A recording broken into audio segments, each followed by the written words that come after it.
as kind of time went on, we really sort of saw I guess you could say the value, right, and the joy of it, of being able to have multiple loving relationships and being able to, I guess in a way, both have us as primary partners, but also have other partners where we could explore different areas of our lives and love and love in different ways. And that's kind of the coolest thing that's come out of all this, is that we realize that we can love people differently and have a different kind of love with other people, and it all be okay, and it all be welcome and accepted.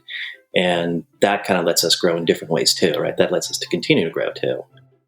Welcome to Normalizing Non-monogamy, the podcast where we interview incredible people from all over the world to hear their personal journeys of self-discovery through the lenses of love, sex, and relationships. Our mission is to show people that they're not alone and to inspire them to embrace their true selves so that together we can open minds and live authentically without shame.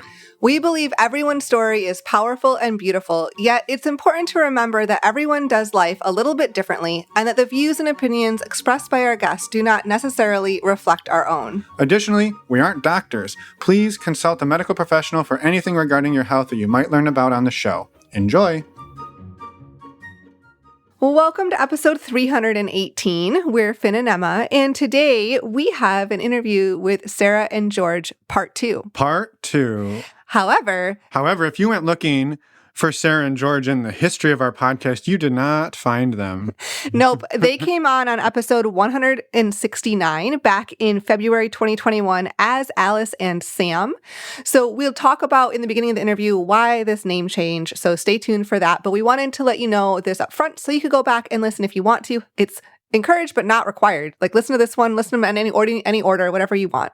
Yeah, this conversation is really amazing. They do take what sort of their dynamic was when we talked to them back in 2021, and they talk about the changes that they've made. But it is really beautiful to hear the intentionality that these two have, how much work they do on themselves, on their relationship. And I think the part for me that kind of stuck out, I wrote a note here just about like the difference between like talking a big game and living a big game. Yeah. And that's not that they go and do wild and crazy things, which they do some of that, but a lot of it is relationally making really hard decisions and saying, this isn't going to be easy, but we believe it's the best thing for us and our partnership. And so, we're going to give it a try, even if it's not 100%, we feel confident in our foundation to build a life together on top of. And so I love that. And I think that's a really powerful theme. Yes, I agree. And the other piece that is really,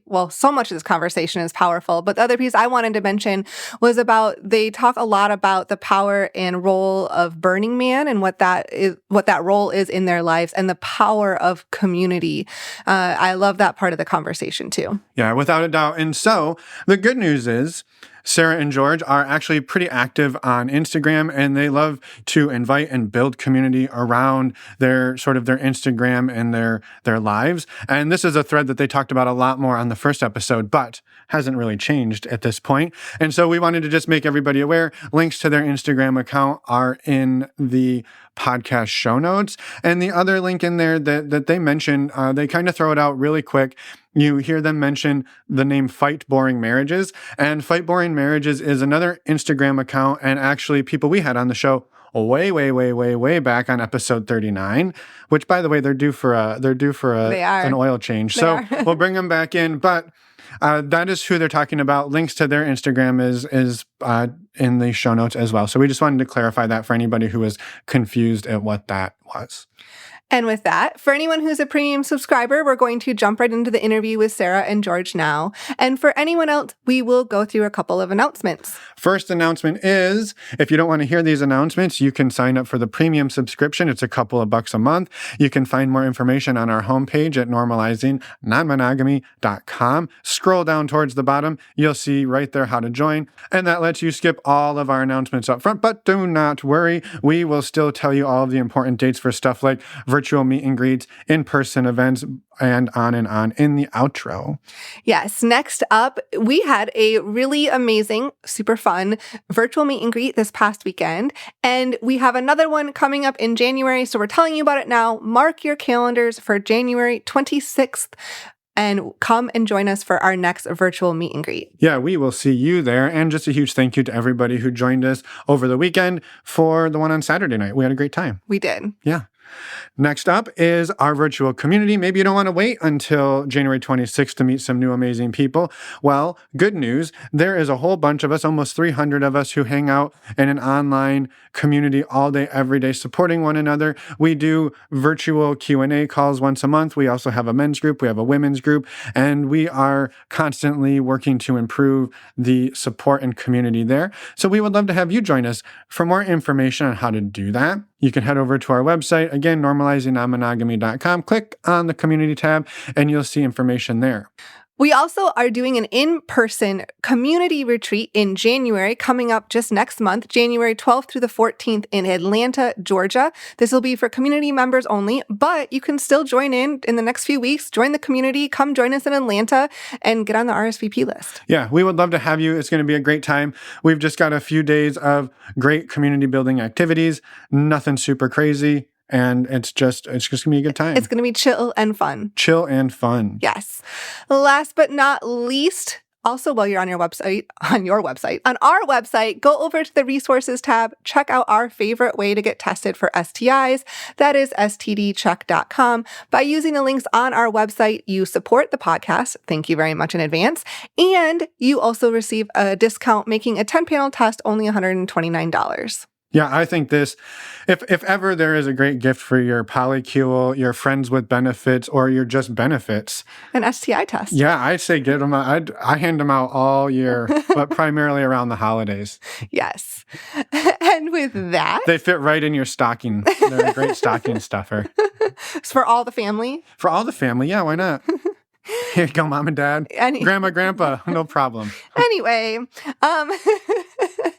also a quick reminder, reach out to us, send us a voicemail, send us an email. We would love to hear from you if you'd like to come on the podcast, or if you have any questions for us, send us an email. We would love to hear from you. And with that, we will go and talk to Sarah and George. Well, welcome back to the podcast, Sam and Alice. It's really wonderful to see you again. I know we last talked about 2.5 years ago, so it's awesome to see you both, and I'm excited to dive in. Welcome back. Thank you. Good to be back. Yeah. Yeah, do you two mind starting us off? Well, introductions again about who you are so we can catch people up a little bit, but also we are doing a name change today. So maybe we should talk about that briefly before we move forward so everybody's on the same page. Yeah. So last time we did the episode, we used not our real names. We used Sam and Alice, but our real names are George and Sarah. So we're going to be using George and Sarah through the rest of the podcast. Perfect. And we just felt like we're at a point where we don't need to be as anonymous. So we're pretty comfortable where we're at. We've gone through a lot in the last 2.5 years. So that's kind of why we want to come back and share a little more about how things have gone. Awesome. Well, we will do our best to switch. We train ourselves really well to stay with the pseudonym. So so now people just have to be ready for any of it. Yeah. All right. Okay. Any of the names. Well, then welcome back to the show, George and Sarah. We're excited to have you. Mm-hmm. Do you mind, introducing yourselves, and then maybe a quick high level that takes us to roughly March of 2021 when we last talked? Sure. I'm Sarah. I have been non-monogamous since 2013, I would say. Met George in late of 2016. Started dating early 2017. Introduced him to this world we are now living in. We've been living together for almost 7 years. So coming on up. Mm-hmm. And still just continuing on this journey, and it just has continued to solidify that it's been the right choice for us in being this way. Yeah. It was my first entry into non-monogamy when I first started dating Sarah. And the first date actually we went on, she made it really clear that if we were to continue dating, it would be a non-monogamous relationship. And that was completely brand new for me. So my trajectory to going from serial relationships, serial monogamy into this different world was terrifying, exciting, but something I kind of really relished as far as the challenge is concerned. And we went through a lot. And I think on the previous podcast, we kind of described our trajectory and a lot of things we went through very quickly and learned. And since then, we've evolved. It's not been as much of a rocket ship, out to outer space trajectory, but it's been really, really healthy stuff that we've gone through. Not always perfect, but I think we've learned a lot. And part of the reason we wanted to come back and share more of our story is that we've gotten involved in different things and evolved our relationship. Burning Man has become a big part of our lives too. So we wanted to share a little bit about that and why it's a great fit for our types of people we like to be around and kind of things we like to do. So we wanted to share some of that. Awesome. Yeah, I love it. And I think too, that sort of trajectory, right, where you first jump into this, and I think this is true with most things that we're learning, right? If you don't know anything, to get to like a base level of functionality, it's like super steep. It's probably super clunky, lots of mistakes. And then you almost kind of level off and you're like, okay, we still don't know what the hell we're doing, but like we at least got a lot of the bumps and bruises out of the way. And now we're like fine tuning it. Is that sort of the last 2 years have been that fine tuning? It is. Yeah. And I noticed when I go to events in the community and I talk to other people, they consider us more sometimes veterans. And I don't necessarily consider myself a veteran because I feel like there's always still things to learn and all of that. So that's a little bit hard to grasp that, like, oh, I've been in this long enough that I guess I'm considered experienced at this point, even though I don't always feel like it. Right? Yeah. Yeah. The one thing that's changed since the other episode we did was we're both like firmly poly now. I think before we were trying to figure it out of dating or finding somebody else, and everything was still pretty new to us. And I think even our mindset around that time was like, we weren't even sure if poly was the right thing for us. We didn't fully like immerse ourselves into it either. We would date. We would go, I think, more together to events and stuff like that, figure that out, go to sex clubs or socials and whatnot, but as a couple.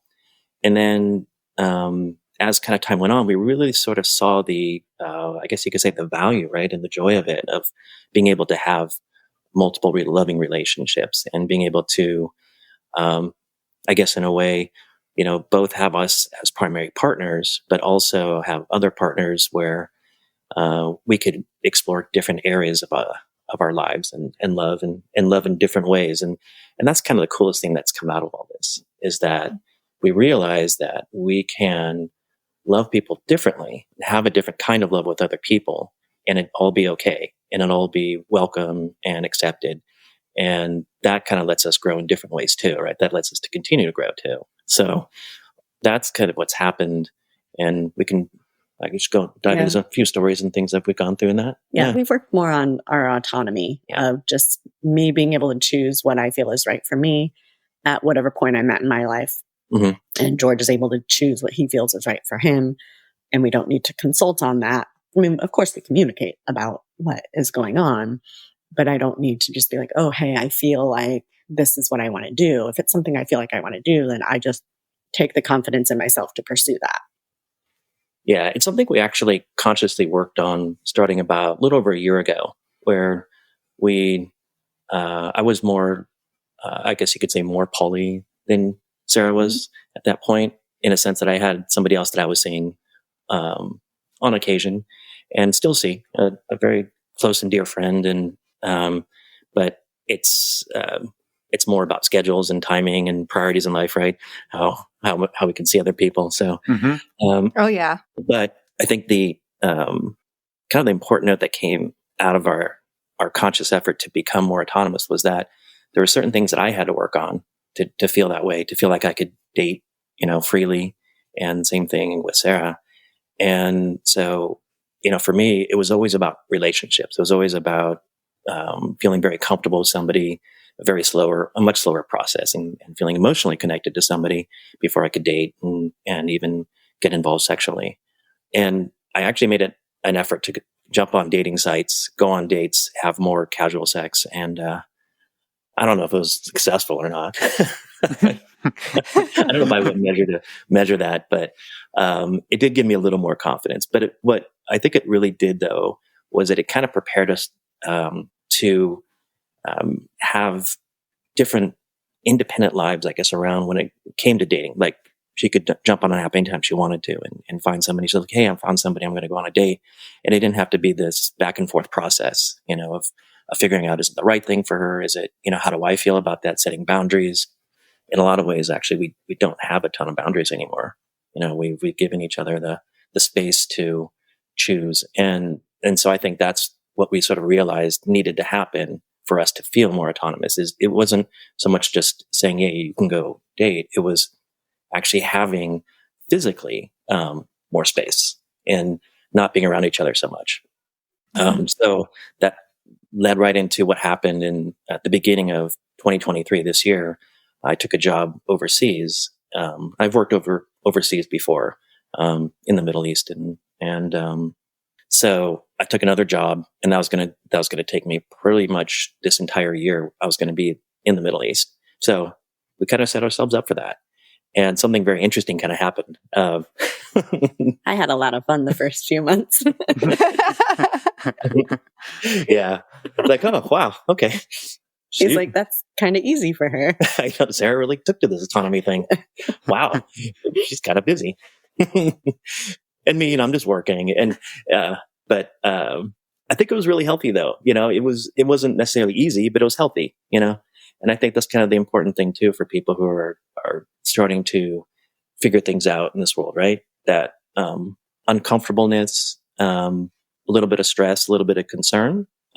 Isn't necessarily bad, right? It's healthy to work through those things, and we always had good We've always had good communication, and our foundation for communication has always been that we have a place to always come back to if we're struggling. Like if we're either it's an argument, or we've had a disagreement, or we've gone through a rough patch of something, we always have a place that we can come back to, just her and I. And it's our safe space, if you will. And it's in bed, but we make sure we face each other, and it's always been a place that we can talk and be sincere and be honest and have tears and whatnot and work through our things. And by having that, that's our bedrock, and we feel like we can work through anything. It's scary and it sucks. There's definitely days where things don't go well and we go through a rough patch. Yeah, but I still tell people that the non-monogamy part is still easier than the kids and finances. Yeah. Those are still the harder conversations than yeah, right. I know. than the non-monogamy. Yeah. And or the bigger stressors. I know, because we really did start out our relationship with a foundation of having good communication, from the start, and really being honest and digging into a lot of our insecurities and fears and talking about them. I made it, and I think I shared this on the earlier podcast, but I had a lot of, and still have a lot of insecurities, but she was the first person ever that I really sort of dug into them and really investigated them and put them on paper. Literally, I wrote emails about them, what are they, and shared them. It was the first time I'd ever shared anything like that. And it was scary. It was tremendously scary, but I knew I had to do it. I knew that in order for our relationship to work, I had to do that. And, she gave me the confidence to do that, though. She was the first person I ever felt like emotionally safe with.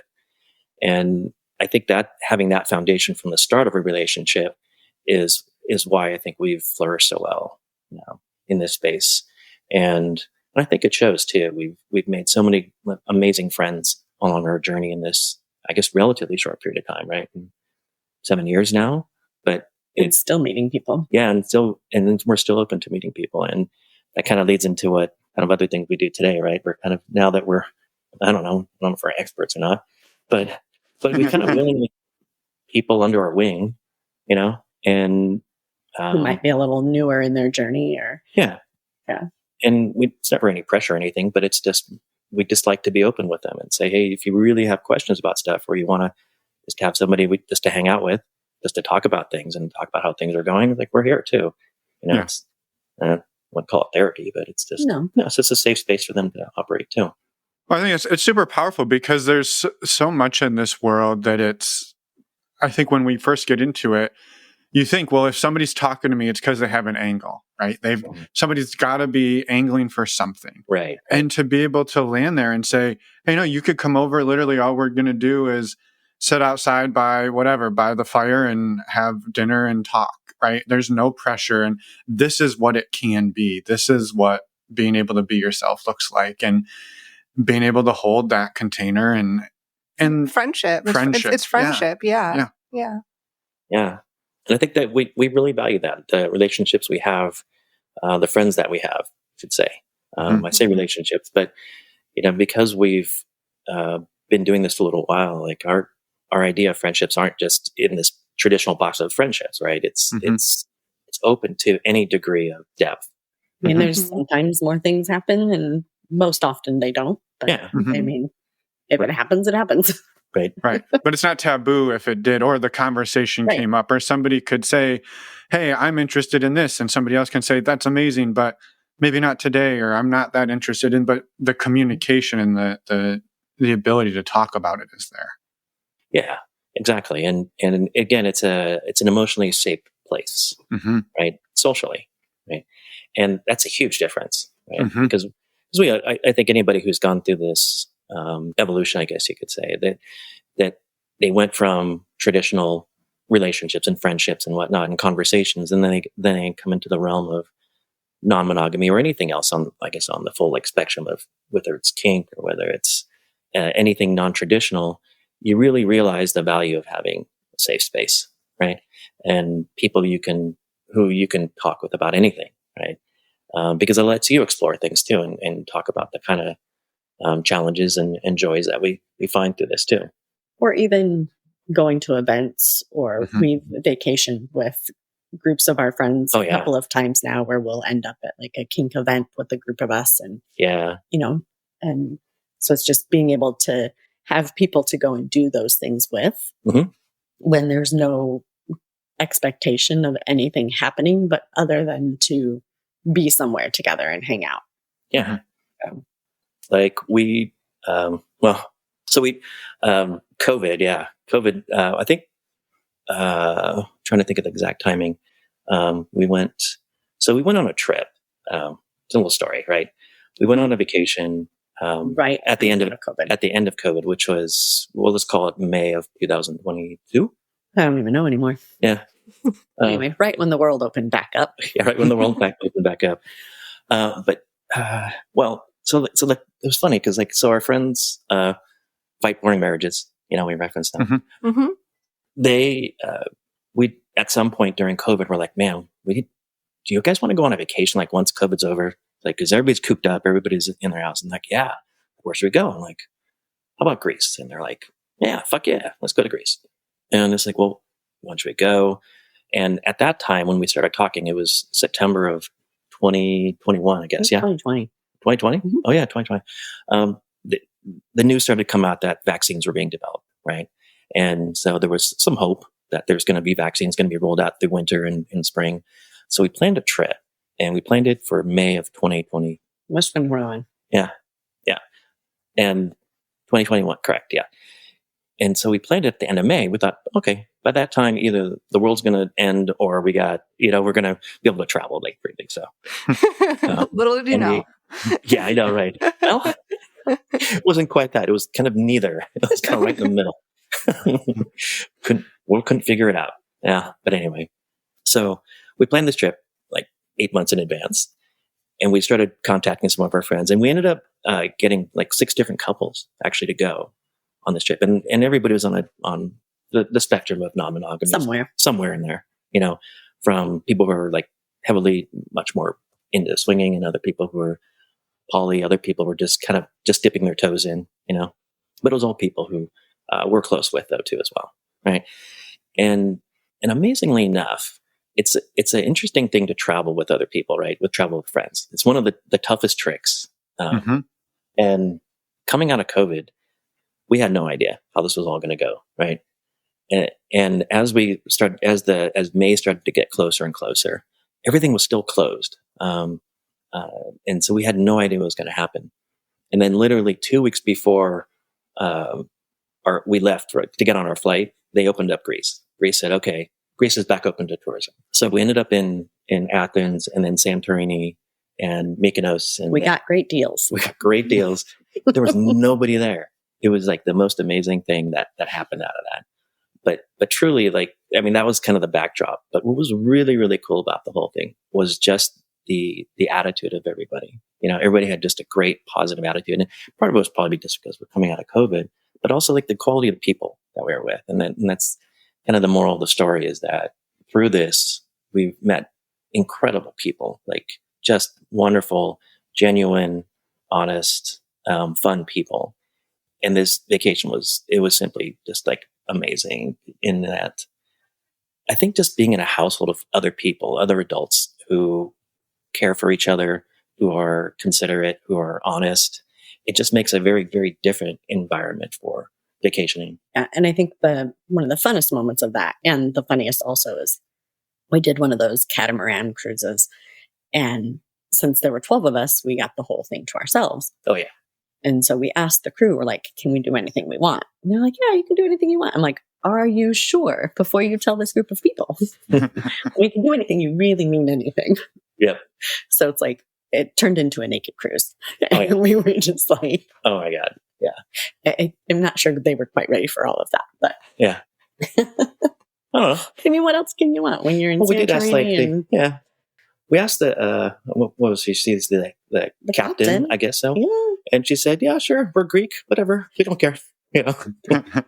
So One girl's like, it's my first day. oh, I know.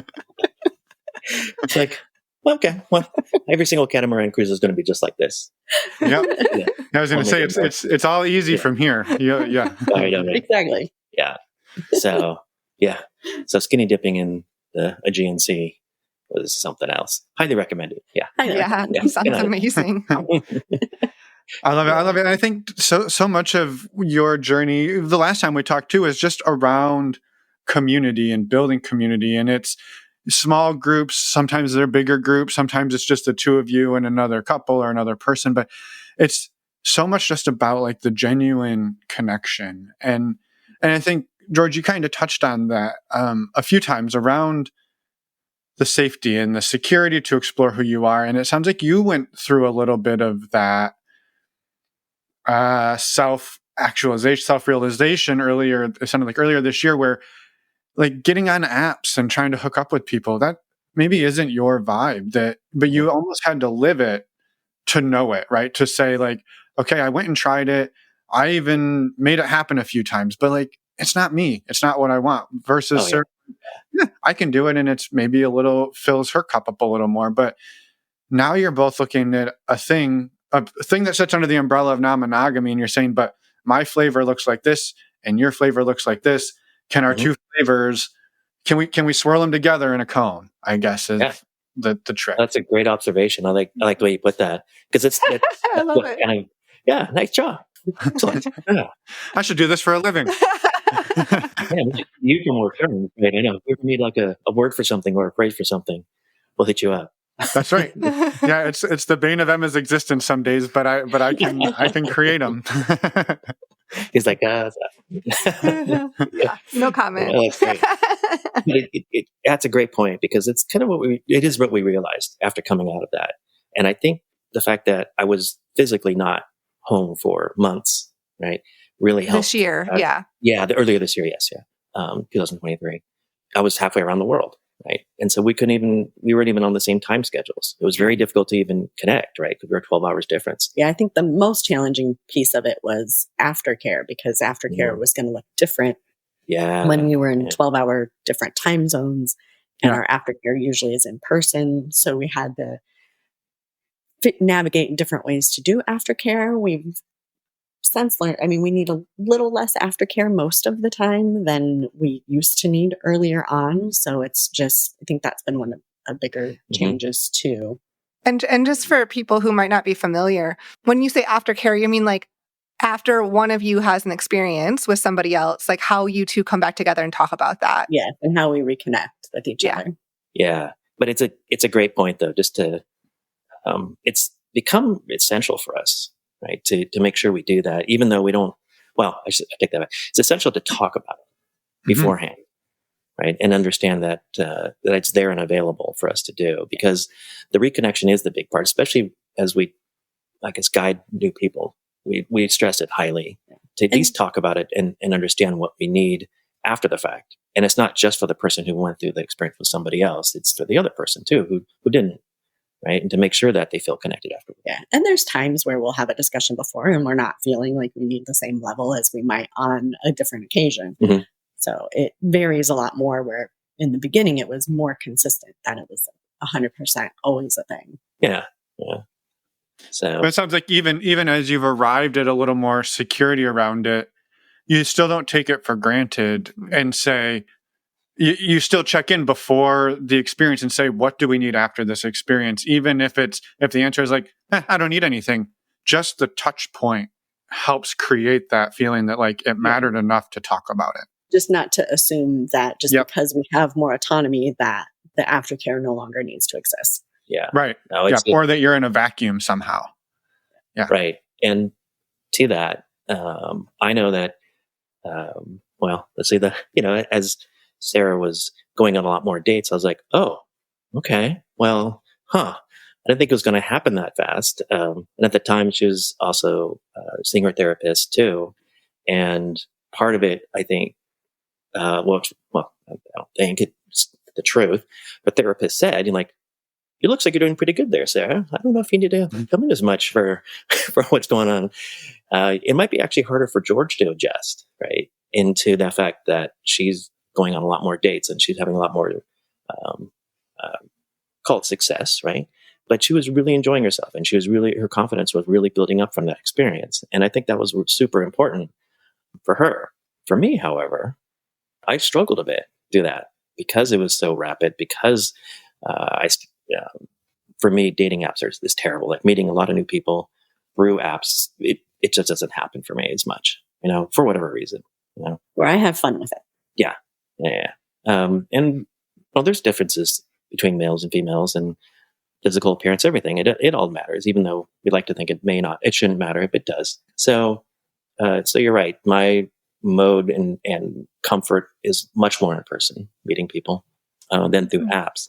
So part of that, and the reason why I'm not in the Middle East anymore, was that about, was it end of April, May or so, there was a lot of things going on emotionally for me, like personally for me.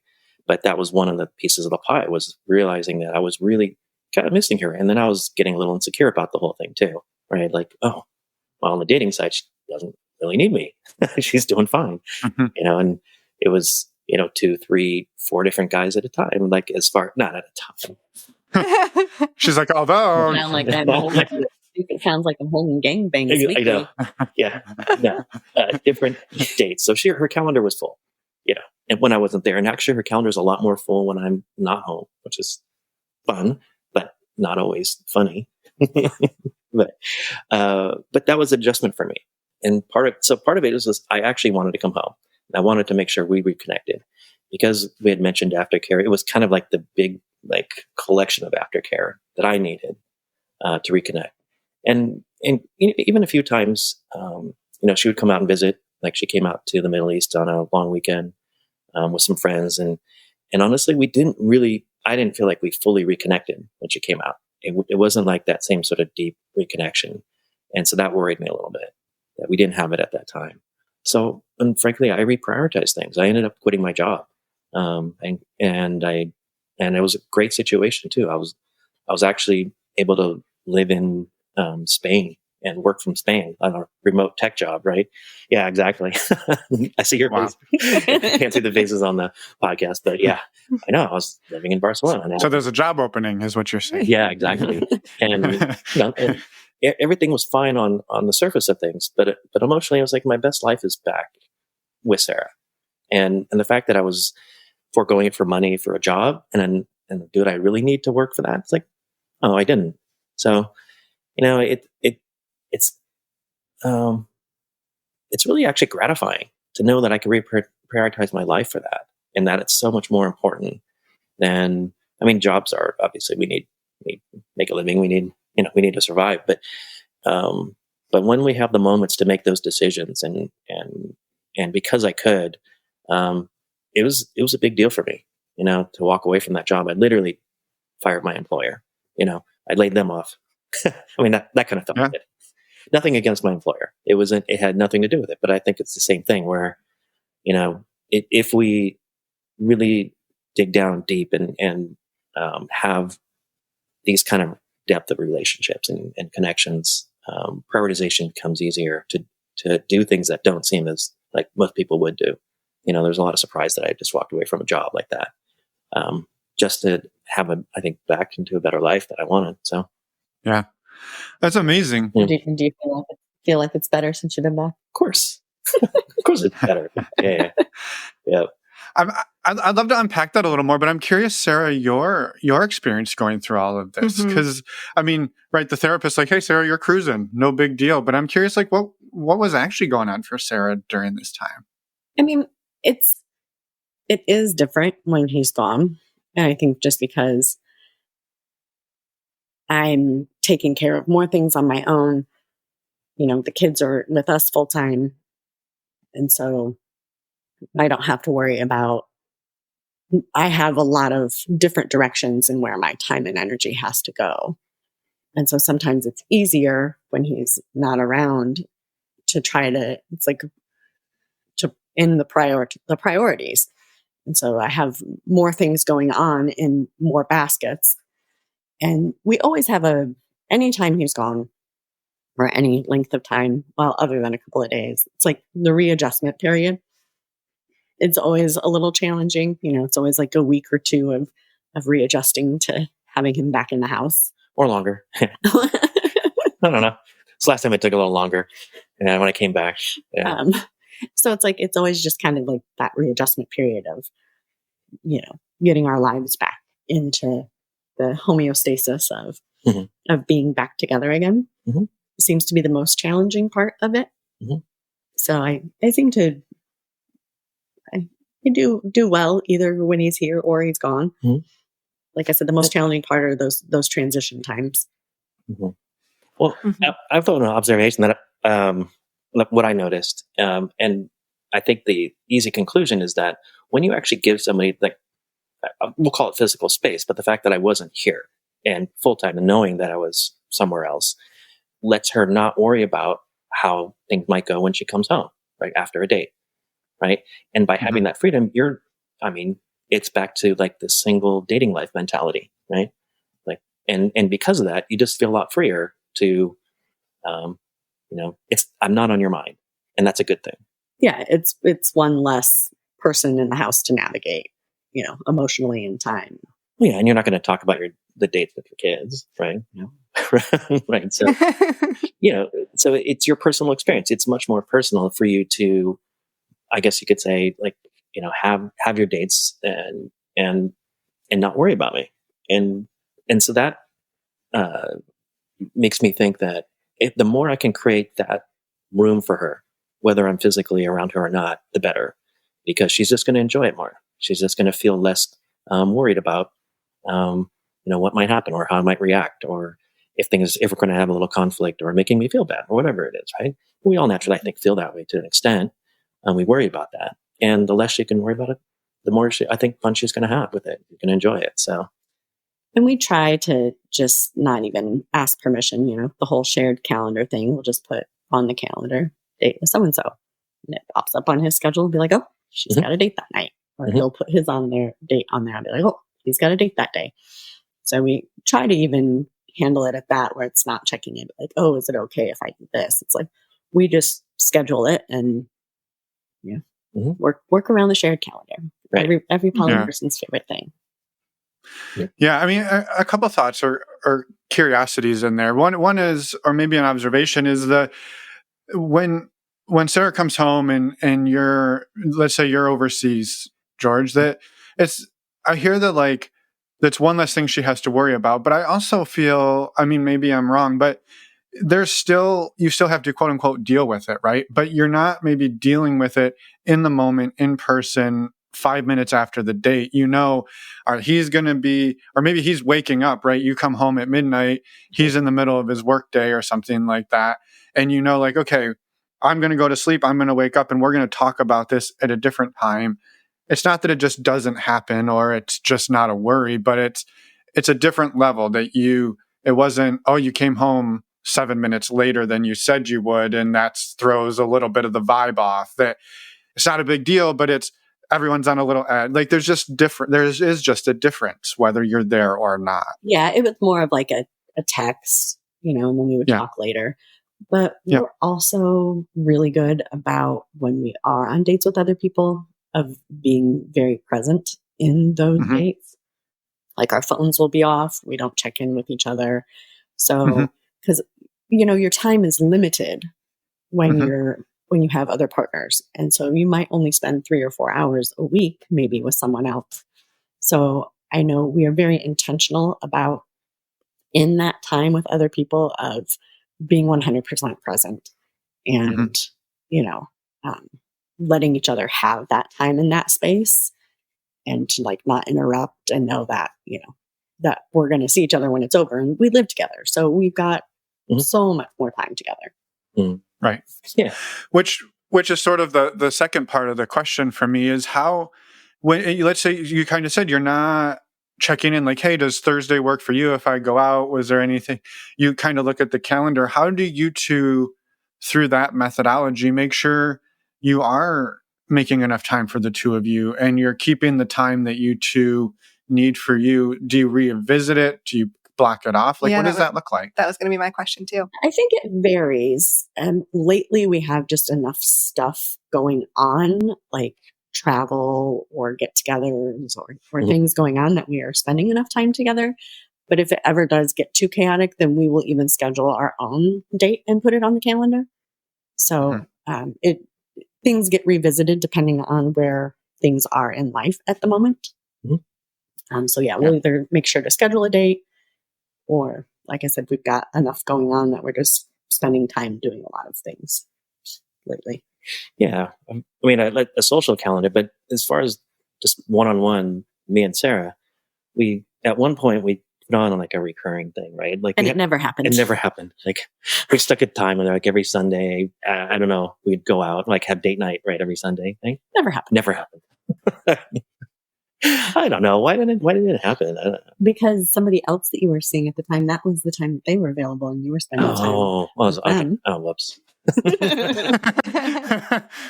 So it's not a foolproof system. It's got some nuances to it. The intention is there. That's what this is all about, right? Going with intentions never works out. But well, I mean, I love that you say that though, because that's the reality, right? You're veterans. You proclaimed that early on, I know in jest, but you're veterans, right, of doing this. It's still not perfect. We still have things that don't go according to plan. No, I think that's it. That's absolutely the truth. You go in with intention. You go in with the right heart behind things, and that's such a better way about it, right? Just knowing that we're on the same page going into things, and we don't know exactly how they're going to turn out, right? We've both gone through different partners. Like things have, been busy, and then all of a sudden not so busy as things end, come and go. But it doesn't affect our relationship per se, other than just a lot of reaffirmation that we're still having a lot of fun.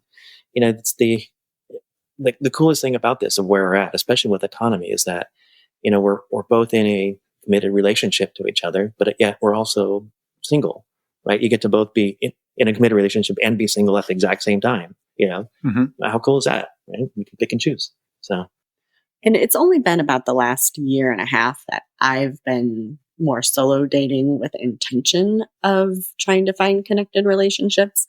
And so that's been newer for me since we last met, where I was just more of like casual, situational things might happen. So I've been putting more intent in trying to find people to date or connect with people. And it's always a little scary because it's like you go on a couple of dates and you don't want to like get too excited or too hopeful.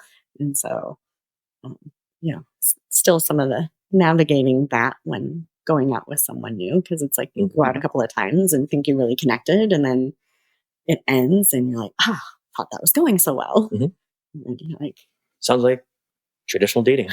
Yeah. I mean, it really is in the same way. I just am lucky enough that I have someone that I still come home to. And I tell people, and even when I'm dating, I'm like, I don't have to like everything about you. I'm like, we're not ever going to live together. So it's like, if you have habits that bother me, they don't need to bother me.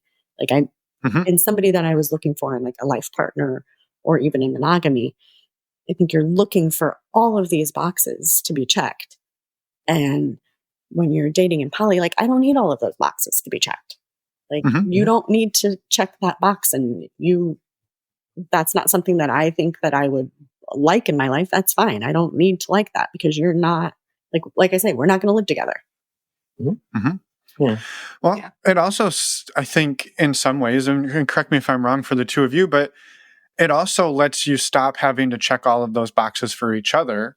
Even if you are living together, maybe you have to check different ones or maybe some more of them, but it does release you don't have to do 100% of the boxes on my list, because I can go get, maybe this other person does something that's really annoying and bothers the hell out of you, but you're like, but I get a different box checked there, and I can ignore all of the boxes that aren't checked, because that's just what it is for me. And they are good with it. I'm good with it. Everybody's good with it.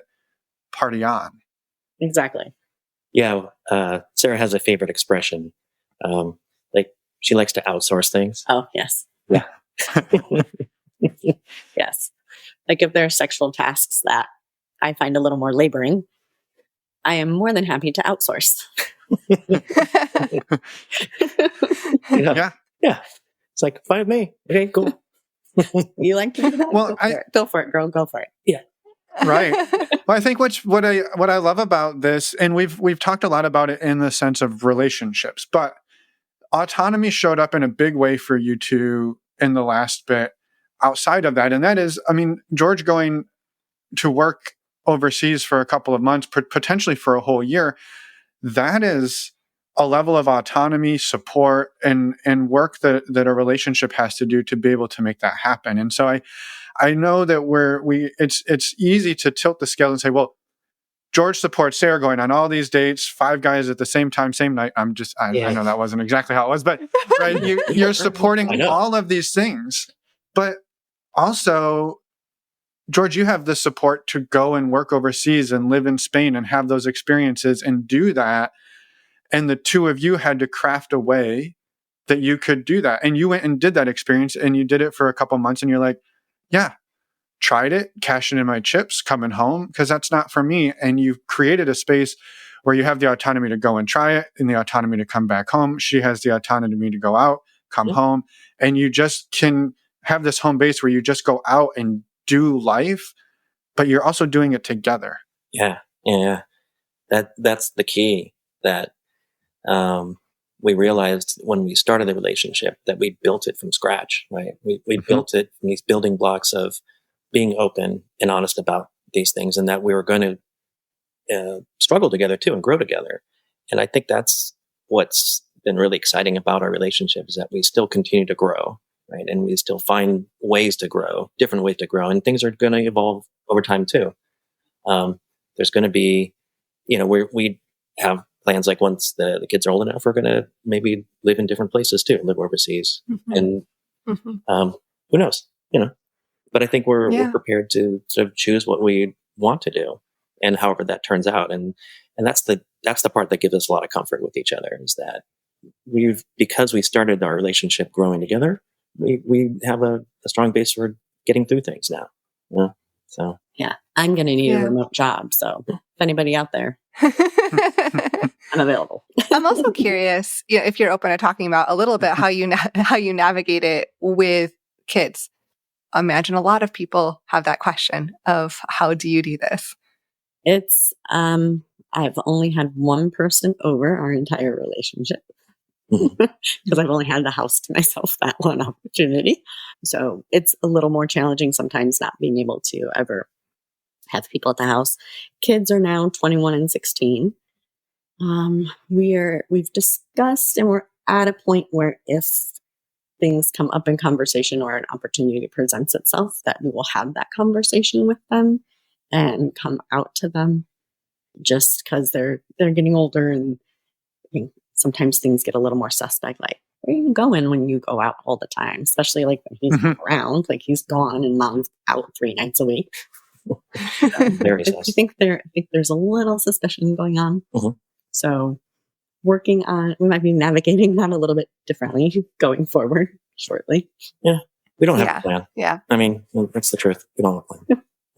We don't have a plan, but we're a liberal home, and there's discussions about all things alternative in the house and with the kids. So I don't think it would be too shocking to them to find out.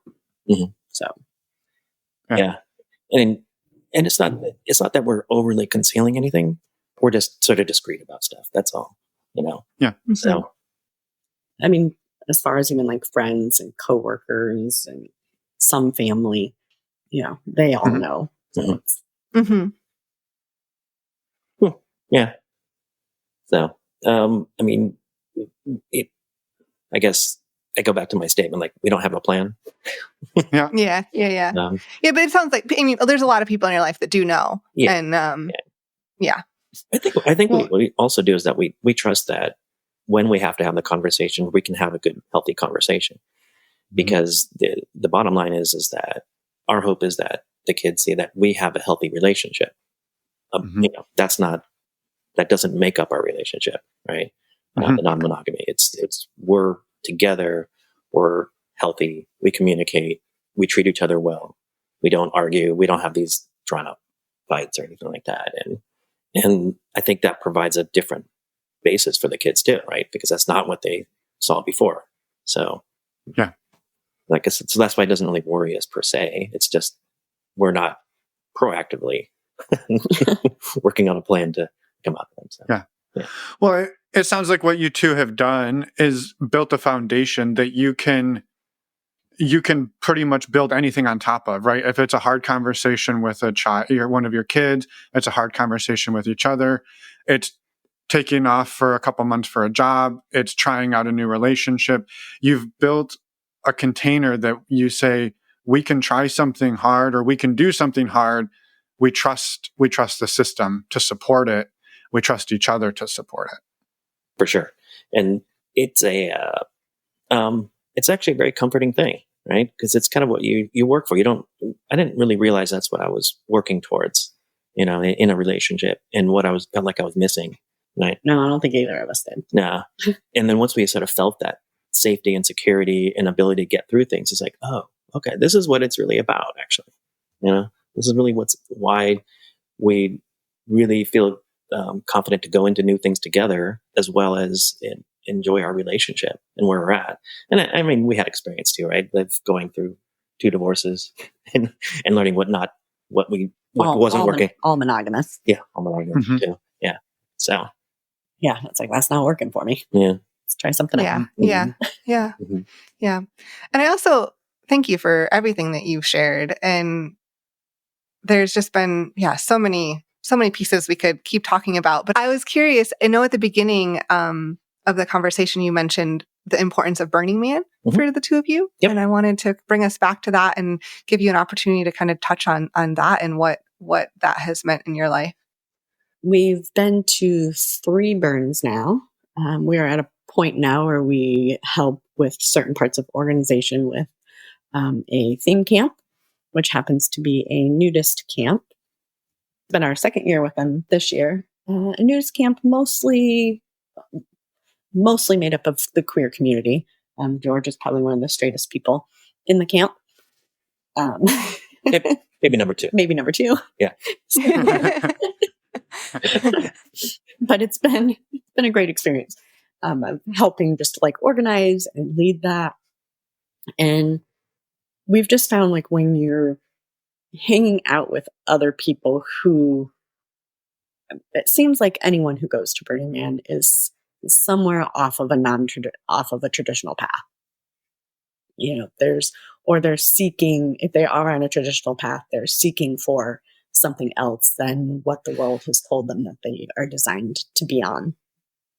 And so just meeting those people and having those connections and conversations and experiences just you feel like you have a little more faith in humanity, in the world, of being able to be around a community of people that will pull together for X amount of days to make things happen out of the goodness of their being.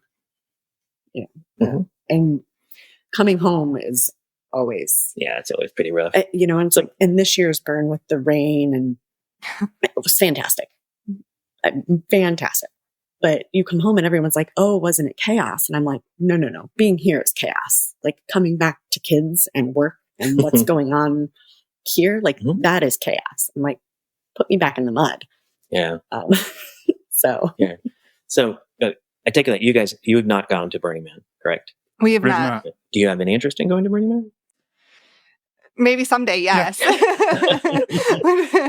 It just, we haven't had the capacity, I guess, until up until this point. Well, especially because you're in the San Francisco Bay Area, right? There's so many people, especially in the community, who go for. Oh yeah, there's so many people. Yeah. Which is, I think we're the only people in the Bay Area who haven't been as of this year. Yeah, maybe my brother. Yeah. But so, I mean, what was your impression from this year? Like, there, a lot of stuff happened. I know it was a couple months ago, but there was stuff in the news, right, about the rains and all that kind of thing. But because you also know so many other people who go, what's your sort of thoughts about it? Like, you guys want to go? And if you can't, I know it's a capacity thing, but is there other things that are holding you back?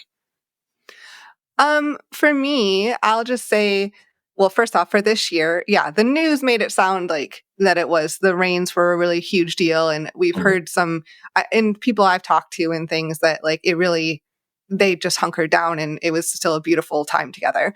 Right. And they all really enjoyed it.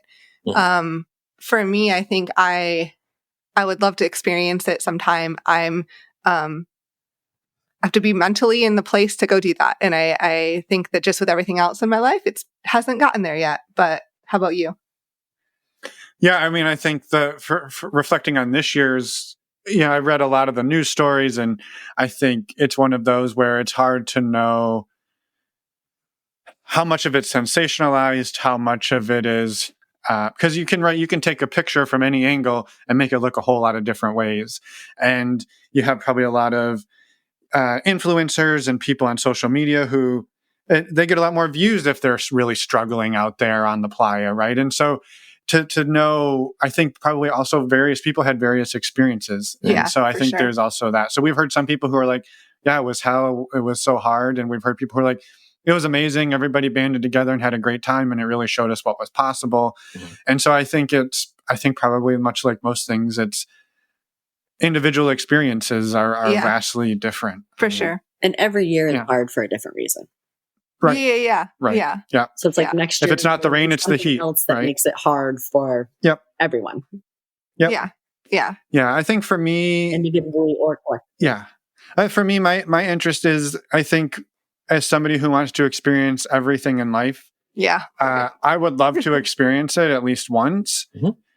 I know the way I do things, I would probably experience it once, be like, this is where I belong. I'd probably do it 3 or 4 times, completely all out. And then I would be like, and I now need something new to experience.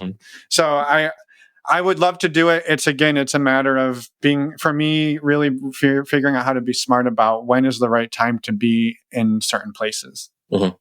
Yeah. It does take a lot. A lot of it is preparation, but that's a lot of fun too, though. Like, because you really are looking at 9 days or more, because it does, for us anyway, it takes a full day to get there and through the gate and then onto the site, because we have to drive from Southern California. And then we pick up a friend who comes in with us from San Francisco and do that all the coordination, getting through the checkpoint, and then finally getting in. And it's 24 hours just to get in, right? And it's not to scare anybody away. It's just a very tedious process, and it's a long way to drive, right? But the preparation you do, though, is you have to look at this from that you're going to be gone from, at least for us, Saturday all the way till the following week's Monday, right? So that's food, that's clothing, that's kind of mentally like you really have to look at it that way. And so for this year, when it rained, people have that were prepared for, and not to say that it was going to rain, but just they know it's going to be 10 days, 12 days. And if they're out there for an extra 2 days, it's not a big deal. Right. And that was it was just having the patience to wait out the rain, let the roads dry out. And it all dried out within a day too. So, as bad as it looked, it actually ended up being some of the best days out there because traditionally it's really hot. Right. Could be in the hundreds with dust storms every day. Or during the day, I can stay out in the sun for like an hour. I was able to walk around for like 6 hours during the day and just like see art and just do so much more because it wasn't 100 degrees. Yeah. So the big difference between last year's burn and then this year's 2023 was definitely the weather. It was horrible dust storms for a couple of days straight. And that changes the attitude of a lot of people. It was really hard on a lot of people last year because of that. It was also the first burn after COVID, right? So there's a lot of pent up energy. There was 3 calendar years between the end of the prior Burning Man to the new one. So there was even a larger influx of influencers too, right? So it was this different sort of mix of people who were experiencing Burning Man for the first time, and also people coming in with this different energy to it too. So last year it was a tough burn for a lot of ways. It wasn't just the weather. It was because of the mix of people was different, I think, than in traditional burns. This year, it was a lot more low key. They actually had less people. They had almost 10,000 less people. It was nice. Yeah. It didn't seem as frantic. It wasn't as hyper, but the one thing that's, it still amazes us is the level of like commitment to the art that's there and the depth of the art and what, people bring to out there and that they plan the whole entire year to bring just pieces of art, to share with everybody. And that sort of sense of community we haven't found it anywhere else. And that's what keeps us going back every year. Is what people are willing to give personally to the event. And the people who do that also are people who, are just very in generally mindful. And that then plays into the sense of people who are just much more open-minded about things too, right? And welcoming and non-judgmental. And so you end up with a temporary city of 80,000 people who are all non-judgmental, accepting, loving, and sharing their art and their gifts with everybody. And I love to climb it. Yeah, he loves to climb the art. So the pieces there are huge for people who don't know. It's the art is usually secure enough for people to climb on. There's no warning signs. Safety third. Yeah, there's an expression, safety third. Not safety first. So for us, it's parlay that community with us evolving into more of an autonomous and poly life. All these components have really sort of landed us into a place that we really enjoy the community, right? It feels like home to us. And there is an expression in Burning Man, like when you meet people, everybody says, welcome home. That's what they say when you get out there. And it's true. You have a sense of comfort and safety and acceptance that is really hard to match outside of Burning Man. So I think we're going to be going for a while, we'll see how it goes, but it's the plan, life always goes to plan. Yeah. So far it has. So far. Yeah. 100%. Yeah. One of the fun things about our Burning Man camp, it's a nudist camp, primarily gay men, but we have a theme, and it's naked oil wrestling. So yeah, it's 3 days a week. 3 days a week. We roll out the wrestling mat, and people oil up, and they wrestle. It's competitive. It is, yeah. But it's an expression of freedom too, as well, right? Where you have no labels, you have no. One of the key tenets of Burning Man is it's called decommodification, meaning that you don't wear labels, you don't wear things that identify. You don't identify with your clothing, right? And nudism is the exact same tenet, where when you meet people for the first time and you're completely naked, there isn't, you don't have the same instant judgments that we kind of naturally do, or biases that you have as much, right? And meeting people for the first time that way is, it's such a more refreshing way and genuine way to meet people, right? Because it's not about what you do for a living. It's not about how much money you have. It's not even about where you live, right? It's about who you are as a person. And the fact that you have the courage to do that and to meet people in that setting really gives us a better, I don't know, it's a different social life, when we have, those are the people, that's how we meet people for the first time. And so the camp itself really exemplifies a lot of that too, where it's welcoming. And this year, we had so many people just come in from the street, just who want to wrestle. It wasn't even our own camp that was doing the wrestling. It was other people who just came in. They're just stripping off their clothes and oiling up and going at it. And it was great. Jumping in. The crowd were great. It was A lot more women wrestled this year too. Yeah. We have in the past too. So Cool. yeah. If there's any sort of peek into Burning Man, and sure, there's a lot of things that go on all night, right? There's wild parties. There's every other camp. There's things I'm sure I can't even imagine. Yeah. Mhm. Well, I'm sure you can imagine that. But that's the part that we just love, is that there's such a variety and acceptance of different ideas and different things. And, you can find a bar, you can find a place to drink, and or you can find an orgy. Yeah, if you want to find an orgy. Yep. Yeah. So What kind of town? Well, I love so much of this is like the thread this whole time has been your autonomy. And I think one of the observations I've had is that the ability to build community around yourselves, your community, because you've done a lot of this through Instagram over the years, and we'll link to your account as well, because you post a lot of your travels and how you interact there. And that was sort of how we got connected a few years back, but that you've had community, which has allowed you each to, it seems to me it's allowed you each to be more autonomous, because you have more confidence in yourselves that, first of all, that you're there for each other, but perhaps if you're not, or if there is a gap, that you have community to catch you, right? That you're not just alone on an island, and it's everything rides on each other. It's you definitely play a big role in each other's lives, but you have so much more that is outside of that as well. It is. And we're lucky that we live in an area where there are local meetups and groups and a larger community than, say, I grew up in Indiana. So where that would probably be a very more difficult place to probably find some community. I could be wrong, but people that I went to high school with have never even heard the word polyamorous. So I'm guessing the community would be a lot harder for me to find if I still lived somewhere there versus, living in California. Yeah, without a doubt. Without a doubt. Yeah. Yeah.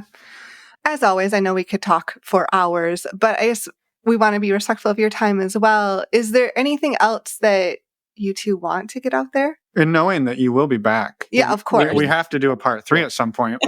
That's true. Yeah. I don't think so. Well, one thing that's kind of interesting, I'll talk about like dating apps.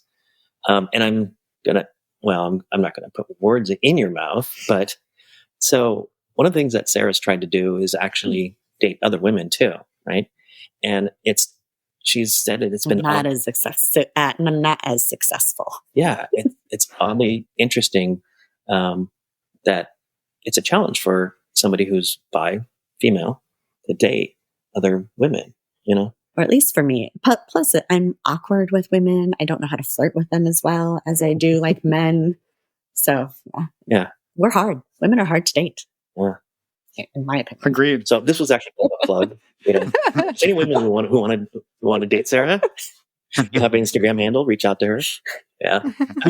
I'm her best wingman. He is. He's a great wingman. Yeah.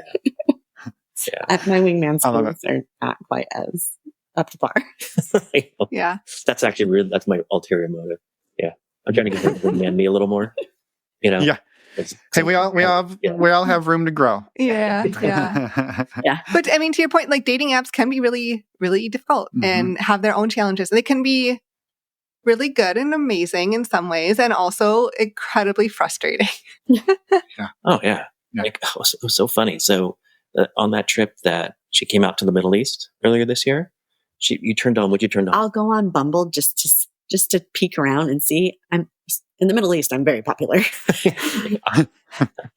But whenever we're out in another country, I just open up Bumble. I'm like, what's out here? Like, in Croatia, man. Whew, nice choices in that part of it. I'm like, I didn't have time to date anyone, but I like to just see what's available. Like me, like trying to no matches. I'm like, oh, all right. delete that app again. I should just accept that dating apps aren't for me. And I guess I hold out hope, but I don't know. Well, I think that's the beauty of the autonomy is what works for one doesn't have to work for the other. Mm-hmm. And I know that's been a journey for us of always feeling like if I'm doing it, you have to do it. If you're doing it, I have to do it. Why is what you're doing not working for me? And it's like we're two very different people with two, like, yes, we are married and yes, we have a lot of similarities, but we're also very different. And so to think that the ways I do things and the way Emma does things are going to work for each other, I think we're finally figuring out that might not be the case. As much as we want to have quality and the best and our partner going through the same goodness that we get to go through at the same time. It's like the intention of that is always there. And sometimes it is, a little more difficult to navigate when it's not. Right. Well, yeah, because for you, Sarah, it's like, well, just fire up Bumble and it's going to be amazing. You'll have a great evening just like I did. And it's like, I don't think I will have the same experiences you did. Like, No, definitely not. So, yeah, I love it. Yeah. Well, I'm grateful we got to do this again, and I look forward to the next time. Yes. And just thank you both for, always being positive. Like, it's such a positive approach and positive conversation with you two, as always. So thank you. Yeah, thank you both so much. And I'm definitely excited for the next time too. Yeah. Thanks for having us. And we're back. Thank you, Sarah and George, for everything that you shared today and for, again, coming back on the podcast. We had a lovely time catching back up and can't wait till next time. Also, just thanks for being awesome. Yeah. I think this is, I keep gushing about it, but I think this is a beautiful conversation, and the threads of autonomy within non-monogamy while maintaining and building a close connection with a partner are, I think often people see autonomy and connection as mutually exclusive. And I love that this is an example of how they are definitely not. Yeah. A quick reminder, you can go and follow Sarah and George on Instagram. Find links in the podcast show notes to do so. Yeah.